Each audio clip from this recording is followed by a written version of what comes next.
संबंधित विषयावरची जर ऍक्शन झाली होती तर मग ही ऍक्शन घेतली सगळ्यांनी कामाला लागलं त्या विषयासाठी.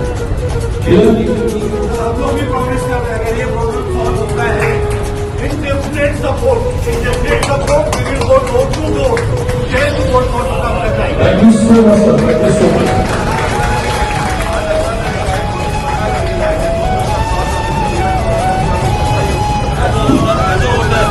सरनाईकजी जेव्हा 3 वेळेचे आमदार होते, चौथ्यांदा मंत्री झाले, पण आजही व्यक्ती आजही मागील 17-16 वर्षापासून गणपती उत्सव असो, नवरात्र उत्सव असो, मंत्री असो तेव्हा, मंत्री नसो तेव्हा सुद्धा प्रत्येक मंडळाला भेट देणारी ही व्यक्ती आहे. त्यामुळे आजही या व्यक्तीला असं वाटतं की माझ्या संपर्क प्रमुख या पदाच्या माध्यमातून जे मीरा भाईंदर शहर आहे तिथे प्रत्येक ठिकाणी जाणं, लोकांना भेटणं, लोकांशी संवाद साधणं आणि माझ्या उमेदवारांसाठी मत मागणं हे माझं कर्तव्य आहे. इतक्या मोठ्या मनाचा हा व्यक्ती आम्हाला लाभलेला आहे. नक्कीच दिघे साहेबांचे शिष्य प्रतापजी सरनाईक साहेब त्यांच्या मागच्या अनेक मुलाखतीत खूप वेळा बोलून गेलेले आहेत की भले मी राष्ट्रवादी पक्षातून सुरुवात माझ्या करिअरला केली असेल तरी पण मठामध्ये, आनंद दिघे साहेबांच्या मठामध्ये ते आवर्जून जायचे आणि दिघे साहेबांचे आणि सरनाईक साहेबांचे घरालू संबंध होते. त्यामुळे कुठेतरी तो वारसा त्यांच्यामध्ये पहिल्यापासून आहे. आणि ठाण्यातल्या सर्व नेत्यांना जर तुम्ही पाहिलं तर ठाण्यामध्ये एक वेगळी संस्कृती आहे. त्या संस्कृतीत तयार झालेले आमचे प्रताप सरनाईक साहेब या पद्धतीने मीरा भाईंदरमध्ये काम करतात. नमस्कार, मी विजय काते. आपण पाहतात लोकसेवा लाईव्ह बातमीपत्र. तुम्ही पाहू शकता संपूर्ण महाराष्ट्रामध्ये सध्या निवडणुकाचा माहोल आहे. निवडणुकाचा जो हा लोकशाहीचा क्षण हा काही येत्या दिवसावरती येऊन ठेपलेला आहे. आपण ह्याच अनुषंगाने मीरा भाईंदर शहरामध्ये लोकसेवा लाईव्ह बातमीपत्राच्या मार्फत रोखोक चर्चासत्र ह्या कार्यक्रमाचं आपण आयोजित करण्यात आलेलं आहे. ह्या कार्यक्रमाच्या निमित्त आपण अनेक वेगवेगळ्या राजकीय पक्षाचे जे नेते मंडळी असू दे किंवा जे पदाधिकारी असू दे आपण यांची चर्चा करणार आहोत. नेमकं ह्या महानगरपालिकेच्या अनुषंगाने आपली राजनीती आणि लोकांपर्यंत आपण कोणकोणते विषय मांडणार आहोत याच अनुषंगाने आज आपण आपल्या ह्या व्यासपीठावरती आपण बोललेलं आहे शिवसेनेचे 146 विधानसभा प्रमुख सचिनजी मांजरेकर. सर, लोकसेवा बातमीपत्राच्या ह्या रोखोक चर्चासत्रामध्ये आपलं हार्दिक स्वागत. थँक्यू. प्रथमतः असं प्रश्न आहे की शिवसेनेच्या मार्फत 81 जे उमेदवार आहेत ह्या निवडणुकीच्या रणांगणामध्ये आता उतरलेले आहेत. तुम्ही बघू शकता प्रचाराचाही जो दिवस आहे ह्या संपूर्ण प्रक्रिया ही अंतिम टप्प्यामध्ये आलेली. काय सांगाल, मीरा भाईंदर शहरामध्ये शिवसेनेची हवा आहे का? शिवसेनेची हवा न म्हणता मी शिवसेनेचं वादळ संपूर्ण मीरा भाईंदर शहराच्या प्रत्येक प्रभागामध्ये झंझावत आहे ते प्रताप सरनाईक साहेबांमुळे. आज तुम्ही जर पाहिलं असेल तर आमच्या 81चे 81 उमेदवारांचं ज्या प्रचाराची पद्धत सुरू आहे आणि त्याही पलीकडे त्या प्रभागातली जी जनता आहे, जे मतदार आहेत, हे समोरून त्यांना बोलवून त्यांचं स्वागत करतायत, त्यांचा आदरातिथ्य करतायत आणि त्यांना एक विश्वास ते त्याच्यावर देत आहेत की तुम्ही काळजी करू नका, आम्ही सर्वजण शिवसेनेच्या आणि प्रताप सरनाईक साहेबांच्या बाजूने आहोत. यंदा आमचं वोट हे तुम्हालाच असणार आहे. नक्कीच सध्याची निवडणुका तुम्ही पाहू शकता. विरोधी पक्ष न होता जो मित्र पक्ष जो विधानसभा निवडणुका असू दे किंवा खासदारकीच्या लोकसभेच्या निवडणुकीमध्ये जो मांडीला मांड लावून मित्रमंडळी जी होती आज त्यांच्याच विरोधामध्ये गरळ ओकली जाते. नेमकं असं काय घडलं? कारण तुम्ही स्वतः विधानसभा प्रमुख आहात आणि विशेषतः 146 किंवा 125 सर्वात जास्त जागा ह्या मित्रपक्षाच्या होत्या. अशी कोणती वेळ आली नेमकी की आज एकमेकांना छोटे भाऊ मोठे भाऊ बोलणारे आज एकमेकांच्या विरोधामध्ये मियाभाई किंवा भाईजान ह्या गोष्टीचा उल्लेख करण्यात आला? काय नेमकं कारण? बघा, ही जी आमची नैसर्गिक युती आहे भारतीय जनता पार्टी आणि शिवसेना पक्षाची, ही पारंपरिकरित्या महाराष्ट्रामध्ये सुरू आहे.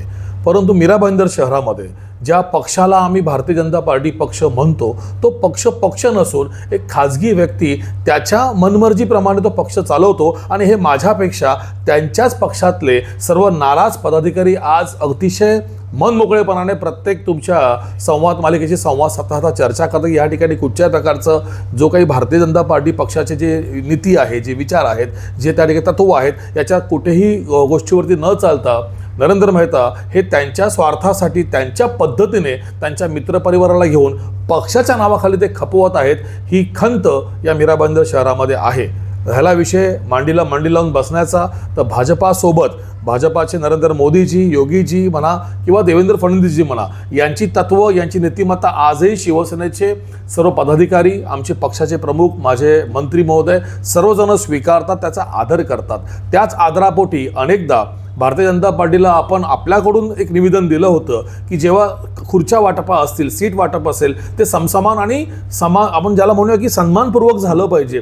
परंतु ती चर्चा सदर नरेंद्र मेहताजींनी खूप लांबवली, वाढवली आणि जाणीवपूर्वक वारंवार अपमान करण्याचा प्रयत्न केला, कमी लेखण्याचा प्रयत्न केला आणि त्याचाच कुठेतरी एक शेवटचा अंत म्हणून आम्हाला आमचा निर्णय घ्यावा लागला आणि स्वतःच्या स्वाभिमानासाठी, पक्षाच्या स्वाभिमानासाठी आम्ही या मीरा भाईंदर महानगरपालिकेमध्ये 81 आमचे वाघ घेऊन उतरलेलो आहोत. नाही, नक्कीच तुम्ही 81 वाघ तर उतरलेच आहे, पण परंतु ह्या आरोप प्रत्यारोपमध्ये संपूर्ण महाराष्ट्राची निवडणुका वेगळी आणि मीरा भाईंदरची निवडणुका वेगळी, कारण प्रत्येक वेळी माध्यमांवरती आरोप प्रत्यारोप ह्या गोष्टी होतात. मला ह्याच एक अनुषंगाने सांगितलं की प्रत्येक प्रभागामध्ये चौक सभा स्वतः परिवहन मंत्री घेतात. ह्या चौक सभा ह्या सर्वसामान्य लोकांपर्यंत पोहोचण्यासाठी ही चौक सभा आहे. नेमकं ह्या चौक सभाचं तुम्हाला असं वाटतं की सर्वसामान्य लोकांपर्यंत शिवसेना पोहोचली? प्रश्नच नाही. चौक सभेच्या माध्यमातून बघा, राजकारणामध्ये प्रचार करताना चौक सभा त्याचा एक प्रमुख अंग असतो. आपण कधी कधी वरवर प्रचार जेव्हा करतो, आपण सोसायटी अंतर्गत प्रचार करतो, परंतु वेळ कमी असल्यानंतर एका चौकामध्ये संबंधित परिसरातील लोकांना बोलून पक्षाचा काय विचार आहे, आपला काय संकल्प आहे आणि महानगरपालिकेमध्ये जर आमच्या पक्षाचे उमेदवार जर जिंकून गेले तर आम्ही कोणकोणत्या गोष्टींसाठी वचनबद्ध आहोत हे सांगणं पक्षाचं कर्तव्य असतं आणि ते करण्यासाठी या पक्षाचे प्रमुख आज ते मंत्री आहेत म्हणून तुम्हाला प्रश्न पडला असेल. परंतु प्रताप सरनाईकजी जेव्हा 3 वेळेचे आमदार होते, चौथ्यांदा मंत्री झाले, पण आजही मागील 17-16 वर्षापासून गणपती उत्सव असो, नवरात्र उत्सव असो, मंत्री असो तेव्हा, मंत्री नसो तेव्हा सुद्धा प्रत्येक मंडळाला भेट देणारी ही व्यक्ती आहे. त्यामुळे आजही या व्यक्तीला असं वाटतं की माझ्या संपर्क प्रमुख या पदाच्या माध्यमातून जे मीरा भाईंदर शहर आहे तिथे प्रत्येक ठिकाणी जाणं, लोकांना भेटणं, लोकांशी संवाद साधणं आणि माझ्या उमेदवारांसाठी मत मागणं हे माझं कर्तव्य आहे. इतक्या मोठ्या मनाचा हा व्यक्ती आम्हाला लाभलेला आहे. नक्कीच ह्या चौक सभेतून मी वारंवार म्हणजे खाली जनतेशी पण मी विचारलं की सरनाईक साहेब भाषण बोलताना एक नेहमी सांगतात की जे नगरसेवक उमेदवार म्हणून आलेले आहेत किंवा तुमच्या समोर उभे आहेत हे उद्या भविष्यात निवडून गेल्यानंतर मी दर महिना त्यांच्या कामाचा अहवाल मागून घेणार. जर तो अहवाल बरोबर नसेल तर मी त्यांना सज्जड जाऊन देणार. कुठेतरी असं वाटते की आनंद दिघे साहेबांची जी पुनरावृत्ती होती, ते धर्मवीर आनंद दिघे जे आपल्या नगरसेवकांवरती होते, कुठेतरी ही पुनरावृत्ती पुन्हा एकदा सरनाईकांच्या मार्फत होण्यासारखं वाटतंय का जरा? बघा, शेवटी दिघे साहेबांचे शिष्य प्रतापजी सरनाईक साहेब त्यांच्या मागच्या अनेक मुलाखतीत खूप वेळा बोलून गेलेले आहेत की भले मी राष्ट्रवादी पक्षातून सुरुवात माझ्या करिअरला केली असेल तरी पण मठामध्ये, आनंद दिघे साहेबांच्या मठामध्ये ते आवर्जून जायचे आणि दिघे साहेबांचे आणि सरनाईक साहेबांचे घरालू संबंध होते. त्यामुळे कुठेतरी तो वारसा त्यांच्यामध्ये पहिल्यापासून आहे. आणि ठाण्यातल्या सर्व नेत्यांना जर तुम्ही पाहिलं तर ठाण्यामध्ये एक वेगळी संस्कृती आहे. त्या संस्कृतीत तयार झालेले आमचे प्रताप सरनाईक साहेब या पद्धतीने मीरा भाईंदरमध्ये काम करतात. ज्या दिवशी आमचा एबी फॉर्म दिला गेला आणि ज्या दिवशी वैध सगळे अर्ज आमचे झाले, सर्व 81 उमेदवारांना प्रताप सरनाईक साहेबांनी आमच्या कार्यालयामध्ये बोलवून घेतलं आणि खडसावून सांगितलं की या निवडणुकीनंतर तुम्ही जेव्हा विजयी व्हाल तर प्रत्येक महिन्यामध्ये तुमच्या कार्याचा अहवाल स्वतः मी घेणार. दर महिन्याच्या 30 तारखेला मी इथे येणार. महिनाभरामध्ये तुम्हाला जे अर्ज आलेले आहेत, लोकांच्या ज्या तक्रारी आलेल्या आहेत, त्यावर तुम्ही काय काम केलं, किती त्याच्यातल्या गोष्टी दुरुस्त झाल्या, कोणत्या नाही झाल्या, या सर्वाचा बारीक अभ्यास हा मी घेणार. कारण या जनतेने मागच्या 15 वर्ष प्रताप सरनाईक या माणसावर विश्वास ठेवलेला आहे. सो मी यांच्या जनतेचा विश्वासाला पात्र मला तुमच्या माध्यमातून ठरायचं आहे. त्यामुळे प्रत्येक रिपोर्ट हा घेतला जाईल. नक्कीच. आता चौक सभा तर वगैरे होतात, तुम्ही स्वतःही सोसायट्यांमध्ये जाऊन फिरताय वगैरे, तिथे तुम्ही दरवेळी आम्हाला बोलताना असं आढळलंय की तुम्ही कुटुंब प्रमुख म्हणून आम्ही प्रताप सरनाईक आहेत. नेमकं हे त्याच्या पाठीमागचं काय नेमकं येतोय? बघा, सरनाईकजींना कोणी वडील मानतं, कोणी लाडका भाऊ मानतं, कोणी घरातला सदस्य मानतं. असे अनेक पैलू मागच्या 15-16 वर्षात त्यांनी घराघरात जाऊन मीरा भाईंदरमध्ये जो बदल आणलेला आहे, जे स्वप्नातलं शहर बनवण्याचा पूर्णपणे ते प्रयत्न करतात. त्यामुळे प्रताप सरनाईकजींना लहान मुलं एक वेगळ्या प्रकारे पाहतात. बाबा, आमच्यासाठी CBSE शाळा तुम्ही उभी केली, आमच्यासाठी तुम्ही विज्ञानाचे केंद्र उभे केले, UPSC MPSC सारखी कठीण आणि मेन म्हणजे खर्चिक बाब तुम्ही आम्हाला अतिशय मोफत करून देताय. तो त्यांच्याकडे एक पाहण्याचा दृष्टिकोन आहे. ज्येष्ठ नागरिकांसाठी अनेक कट्टे असतील, केंद्र असतील, त्याच्या सगळ्या सुविधा असतील, या त्यांनी आणल्या. त्यांचा त्या व्यक्तीकडे पाहण्याचा एका मुलासारखा एक पवित्र आहे. महिलांसाठी, लाडके बहिणांसाठी बचत गटाचं सहकार्य असेल, बचत गटातला भविष्यातला उमेद नावाचा मोठा मॉल असेल, ज्यात या महिला त्यांच्या वस्तूंचा व्यापार आणि विक्री करू शकतात, तर त्या महिला त्याला भाऊ म्हणून त्यांना समजतात आणि संबोधतात. आमच्याकडे तरुण लोक ज्यांनी या शहराचा कायापालट केला. जागेचे आणि घराचे भाव कधी वाढतात? जेव्हा त्या शहरामध्ये सुंदर ॲम्युनिटीज येतात आणि त्याही पलीकडे जेव्हा ते शहर लहानांपासून मोठ्यांना कुठेतरी सुरक्षामय वाटतं, सेफ वाटतं. मी तुम्हाला एक किस्सा सांगतो. 2024ला 19 तारखेला मला वाटतं जानेवारी महिन्यामध्ये आपल्या 22 तारखेला राम मंदिराची स्थापना होणार होती. राम मंदिर, त्यामुळे अख्खं मीरा भाईंदर जय श्रीरामच्या जयघोषामध्ये होतं. वातावरण पूर्णपणे मंत्रमुग्ध झालं होतं. त्यात एक मिठाचा खडा पडला. नयानगर सारख्या परिसरामध्ये एक दगडफेक झाली आणि मग कुठेतरी वातावरण शहराचं बिघडलं. कर्फ्यू लावण्यात आला. पोलीस यंत्रणा त्या ठिकाणी तैनात झाली. तेव्हा सरनाईक साहेबांनी रागामध्ये एक वाक्य वापरलं की 24 जानेवारीपर्यंत जर हे सर्वजण हे थांबलं नाही आणि ह्या सर्व समाजकंटकांना अटक झाली नाही तर मीरा भाईंदर बंद केलं जाईल. आम्ही सर्व शिवसैनिक खुश होतो की बाबा बंद म्हणजे बाळासाहेबांनंतर बंद ही हिंमत आदरणीय प्रताप सरनाईक साहेब दाखवतात, कारण ती किमया असते. त्यामुळे बघा एक म्हणेन मी पक्षाची व्हॅल्यू मोठी होते, कुठेतरी पक्ष मोठा होतो. सरनाईक साहेब 4 चौकामध्ये कुठेतरी वेगळंपण दिसून येतं. हे सगळं होत असताना 19 तारीखची 20 झाली, 20ची 21 झाली. जसजसा तो दिवस जवळ आला बंदीचा, आपल्याकडचे काही चांगले पत्रकार ज्यांना समाजावरती आणि शहरावरती प्रेम आहे ते साहेबांना भेटले, चर्चा झाली आणि साहेबांनी सर्व ऐकल्यानंतर, सर्व पत्रकारांचं ऐकल्यानंतर लगेच ताबडतोब पत्रकार परिषद घेतल्याने एक निर्णय घेतला की 24 तारखेचा जो मी बंद पुकारलेला आहे तो मी मागे घेतो आहे.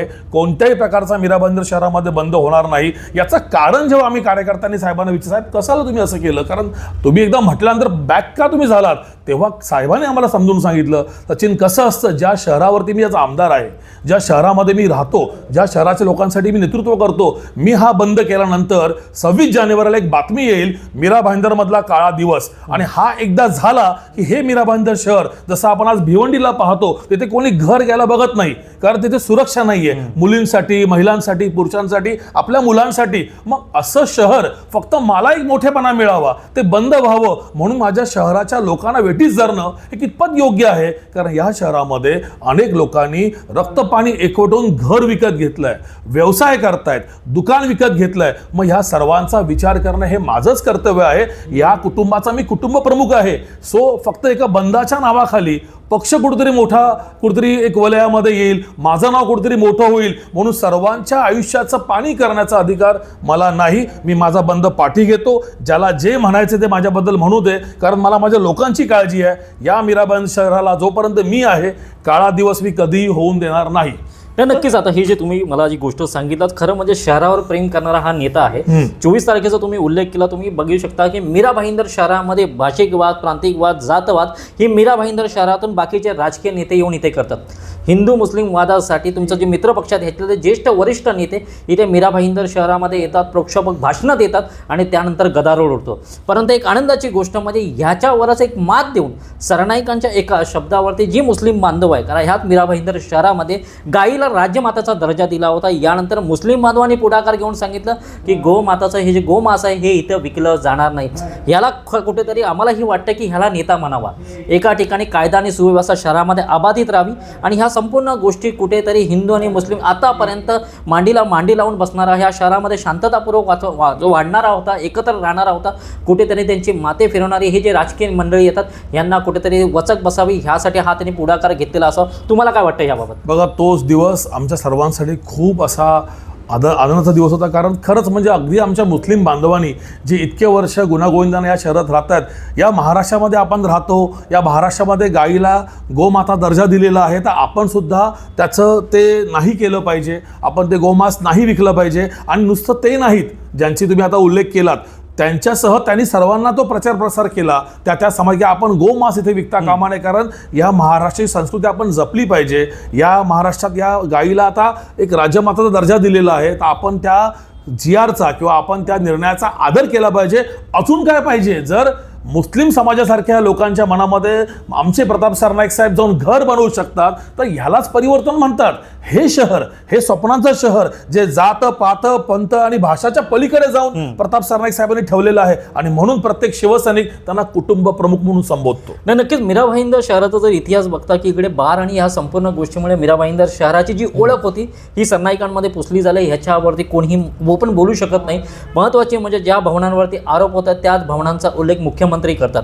मीरा भाईंदर शहराची ओळख असू दे किंवा मीरा भाईंदर शहरामध्ये असणाऱ्या व्यक्तींचे विचारांच्याही बदल करण्यामध्ये कुठेतरी वाटतं की प्रताप सरनाईकांचा हात आहे. प्रश्नच नाही. सरनाईक साहेबांचं आम्हा सर्व कार्यकर्त्यांना नेहमी सांगणं असतं, भडकाऊ भाषण करण्यापेक्षा कला संस्कृती आणि शिक्षण याबाबत तुम्हाला जेवढे कार्यक्रम घेता येतील तेवढे तुम्ही घ्या. मग आमचा मीरा भाईंदरचा आर्ट फेस्टिवल असो, आमचा चैत्र महोत्सव असो, अगदी शारदा नवरात्र असो किंवा आमच्या सर्व प्रकारचे सांस्कृतिक उत्सव असो, याचं कारण असं असतं की ह्याच माध्यमातून लोक एकत्र येतात. वेगवेगळ्या समाजाची माणसं या मीरा भाईंदर शहरामध्ये राहतात. आज मीरा भाईंदरला मिनी भारत असं म्हटलेलं आहे. मग ह्या लोकांनी त्यांच्या गावची आठवण त्यांना जास्त येऊ नये आणि इथेच त्यांना आपलंसं वाटावं म्हणून ते सर्वजण मोठ्या विश्वासानं आज मीरा भाईंदर शरद साहेब इतके नेते येऊन गेले, होऊन गेले, पण का प्रत्येक समाजाच्या लोकांना याच व्यक्तीकडे यावं असं वाटलं, याच व्यक्तीला अर्ज द्यावा असं वाटला, याच व्यक्तीला विनंती करावीशी वाटली की साहेब तुम्ही आमच्यासाठी आमच्या समाजाचं भवन बनवून द्या. आणि या व्यक्तीने तर दिलदारपणे सांगितलं, रे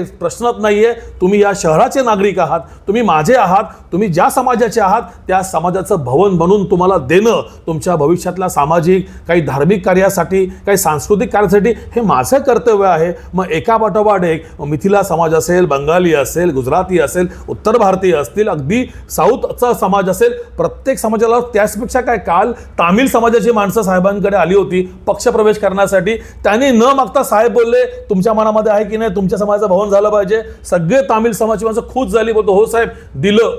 तुम्ही या समाजाचे आमच्या मीरा भाईंदरचे घटक आहात, तुम्हालाही समाज बनवून देणं हे माझं कर्तव्य आहे. मला सर्व मीरा भाईंदरच्या लोकांमध्ये आनंद पाहायचा आहे. त्यामुळे या समाज भवनाची निर्मिती झाली आणि प्रत्यक्षात काही समाज भवनाचं लोकार्पण झालंय आणि काहीचं काम प्रगतीपथावर सुरू आहे. नाही, नक्कीच विरोधी नेते जे आहेत ह्या भवनांवरती त्यांनी राजकारण केलं, त्याच्यावरती टीका टिप्पणी झाली. पण काल मुख्यमंत्र्यांची जी सभा झाली त्या मुख्यमंत्र्यांनी व्यासपीठावर सांगितलं की भवन तुम्ही बनवा, त्याच्यासाठी लागणारी रक्कम मी माझ्याकडनं देईल. आज तीच जागा, तोच व्यासपीठ, पण आज व्यासपीठावरती नेते वेगळे, तुमचे शिवसेनेचे नेते आणि उपमुख्यमंत्री महाराष्ट्र राज्याचे एकनाथ शिंदे येतात. काय वाटतं, ह्या व्यासपीठावरून टीका टिप्पणी होणार की विकास कामाची बोलवणी होणार? बघा, बाळासाहेब ठाकरे या मैदानावरती जेव्हा भाजपाने सभा घेतली 9 तारखेला तेव्हा आम्हालाही खूप आनंद झाला. चला अखेर का होईना बाळासाहेबांकडे भारतीय जनता पार्टीला यावं लागलं. आणि आज त्याच बाळासाहेब ठाकरे मैदानावरती आज हिंदू हृदय सम्राट या मोठ्या अशा आमच्या ग्राउंडवरती आज आमची सभा होत आहे. याला एक इतिहास म्हणतात. आमचं असं म्हणणं असतं, ज्या प्रश्नांची उत्तरं ज्या मैदानामध्ये विचारली गेली त्या प्रश्नांची उत्तरं त्याच मैदानात जाऊन द्यायची असतात. जर आज संध्याकाळी मोठ्या संख्येने शिवसेनेचे आमचे मुख्य नेते आणि या महाराष्ट्राचे माजी मुख्यमंत्री व आत्ताचे उपमुख्यमंत्री आदरणीय लोकांचे नाथ एकनाथ साहेब या ठिकाणी येत आहेत आणि त्यांना ऐकण्यासाठी संपूर्ण मीरा भाईंदरतून शिवसैनिक या ठिकाणी जमणार आहेत आणि मग भूतो न भूतो सोहळा तुम्हाला संध्याकाळी पाहायला मिळेल. नाही, नक्कीच. आता निवडणुकीचा जो आपण उत्सव म्हणतो हा येत्या काही दिवसावरती येऊन ठेपलाय. आपल्या माध्यमातून प्रेक्षकांना किंवा ह्या मीरा भाईंदरच्या जनतेला काय आव्हान कराल? एवढंच सांगेन की विकास कामं ज्याला आपण म्हणतो, जे शहर ज्या व्यक्तीने बदलून दाखवलं, ज्या शहराला स्वप्न बघायला शिकवली, 2009 मध्ये आपण मेट्रो आणू शकतो, या शहराला मेट्रोची गरज आहे असा सांगणारा नेता म्हणजे आपले सर्वांचे मंत्री प्रताप सरनाईक साहेब. तेव्हा सर्वांनी त्यांना वेळात काढलं होतं, सर्व हसत होते. मेट्रो आणि मीरा भाईंदर शहरामध्ये शक्यच नाही आहे, पण आज मेट्रोचं काम पूर्ण होऊन पुढच्या महिन्यात ती धावत आहे. असं स्वप्न बघायला लावणारा आणि स्वप्न पूर्ण करणारा नेता आपल्याला भेटलेला आहे. या नेत्याचे सर्व 81 शिलेदार प्रत्येक प्रभागामध्ये उभे आहेत, आपलं काम करत आहेत.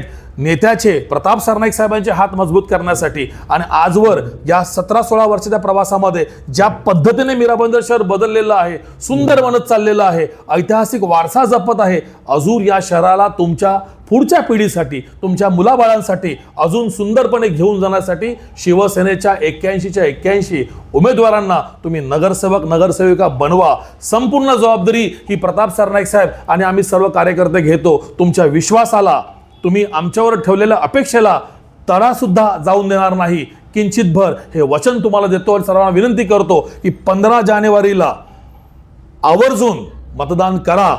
एकच चेहरा पाहू नका, नाव पाहू नका, गाव पाहू नका. एकच गोष्ट, धनुष्यबाण धनुष्यबाण धनुष्यबाण आणि धनुष्यबाण. 4 धनुष्यबाण दाबा आणि मग बघा हे शहर जे तुमचं आहे, हे शहर जे आपलं आहे ते सुंदर आणि स्वप्नातलं शहर बनवल्याशिवाय आदरणीय मंत्री महोदय प्रताप सरनाईक साहेब राहणार नाही. हे वचन तुम्हाला विधानसभा बघून मी देतो. नक्कीच ही होती रोखठोक भूमिका सचिन मांजरेकर यांची. मीरा भाईंदर शहर असू दे किंवा वेगळं शहर असू दे, शहर घडवणारा नेता असतो, पण नेता घडवण्याची जबाबदारी ही आपली मायबाप जनतेकडे असते. येणाऱ्या 15 तारखेला हा जनतेचा कौल कुणाच्या पत्रात टाकणार ही जनता मायबाप ठरवणार आहे. येत्या 16 तारखेला कुणाला गुलाल लागणार की कुणाच्या हातातनं गुलाल निसटणार ही जनता मायबाप ठरवणार आहे. बाकी सर्व जनता मायबाप तुमच्याकडे, आपण बहुसंख्येने इथे उपस्थित राहा. आपलं मतदान हा आपला अधिकार आहे, कारण मतदान आणि निवडणूक हा आपला लोकशाहीचा सण आहे आणि हा आपल्यामुळे फार मोठ्या प्रमाणामध्ये साजरा होतो. कुठेही बाहेर न जाता आपण बाहेर उतरा, आपला हक्क बजावा, कारण आपला हक्काचा व्यक्ती आपलं शहर घडवतं, आपला हा संपूर्ण परिसर घडवतं. म्हणून मायबाप, मी तुम्हाला आमच्या प्रेक्षकांना पण मी सांगू इच्छितो, भरघोस मत आपल्याकडनं झालं पाहिजे. आपल्या सर्व प्रेक्षकांनी खाली रस्त्यावर उतरून प्रत्येक व्यक्तीला मतदान करण्याचा अधिकार हा तुमचाच आहे. असून वेगवेगळ्या नेत्यांना आपण भेटणार आहोत, त्यांची ही रोखठोक भूमिका आपण जाणून घेणार आहोत. अधिक बातमीसाठी आपण पाहत राहा लोकसेवा लाईव्ह बातमीपत्र. मी विजय काते, मीरा भाईंदर.